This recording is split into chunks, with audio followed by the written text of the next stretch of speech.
Et si on pouvait s'enrichir sans forcément courir après une augmentation? C'est une idée un peu à contre-courant, mais on va explorer ensemble aujourd'hui une stratégie financière qui pourrait bien tout changer. La question, c'est vrai, elle peut paraître un peu folle. Comment est-ce qu'on peut accumuler un patrimoine si les revenus, eux, ne bougent pas? Eh bien, c'est exactement ce qu'on va décortiquer. Et la réponse pourrait bien bousculer quelques-unes de nos certitudes. Pour commencer, il faut qu'on s'attaque à une croyance qui a la vie dure, ce que j'appelle le mirage du revenu. On a tendance à penser qu'un gros salaire, c'est la voie royale vers la richesse. Mais est-ce que c'est vraiment aussi simple que ça? C'est un piège classique. On a une promotion, le salaire augmente, et hop, presque automatiquement, le train de vie suit. La plus belle voiture, l'appartement un peu plus grand, les vacances plus chères, et au final, à la fin du mois, il ne reste pas plus d'argent qu'avant. On se retrouve un peu prisonnier de ce nouveau standing. Regardons cet exemple, il est très parlant. D'un côté, on a un médecin qui gagne très bien sa vie, 10 000 € par mois. Mais il est tellement pris dans son style de vie qu'il n'arrive à mettre que 200 € de côté.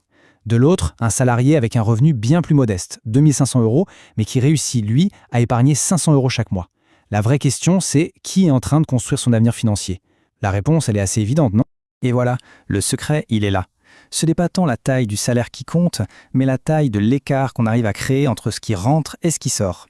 C'est cet espace, ce gap, qui est le véritable moteur pour s'enrichir.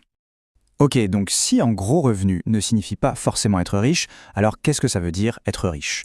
On va voir que la définition est bien plus large et, franchement, bien plus intéressante qu'une simple somme sur un compte en banque. La vraie richesse, est-ce que c'est seulement un chiffre? Ou est-ce que ce n'est pas plutôt un sentiment? Celui de la sécurité. La liberté de pouvoir faire des choix sans être étranglé financièrement. Avoir du temps pour soi, pour les autres. Ne plus avoir cette boule au ventre en pensant aux factures. Bref, ne plus être dépendant du prochain salaire qui va tomber. Pour atteindre cette liberté, il y a une philosophie qui est intéressante, la frugalité volontaire. Attention, l'idée n'est absolument pas de se priver de tout. C'est le contraire. C'est une démarche active. C'est décider, en conscience, de mettre son argent dans ce qui compte vraiment, ce qui apporte de la valeur à sa vie, et de laisser tomber le reste. Alors tout ça c'est bien beau en théorie, mais concrètement, comment on s'y prend? Il existe une sorte de formule, une méthode en fait incroyablement simple pour transformer cette idée en un plan d'action concret.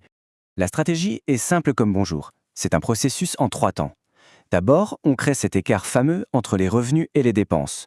Ensuite, deuxième étape, on investit cet écart, on ne le laisse pas dormir. Et enfin, l'étape la plus difficile peut-être, mais la plus cruciale, on est patient. On laisse le temps faire son œuvre. Cette formule, elle fonctionne grâce à un duo de choc. 2 moteurs qui doivent tourner en même temps, l'épargne et l'investissement. L'un ne va pas sans l'autre. Voyons un peu pourquoi. Mettre de l'argent de côté, c'est la base, c'est indispensable. Mais ça ne suffit pas. Pourquoi? Parce que l'argent qui dort sur un compte courant, il s'érode. L'inflation grignote son pouvoir d'achat un peu, comme un glaçon qui fondrait lentement au soleil. Pour construire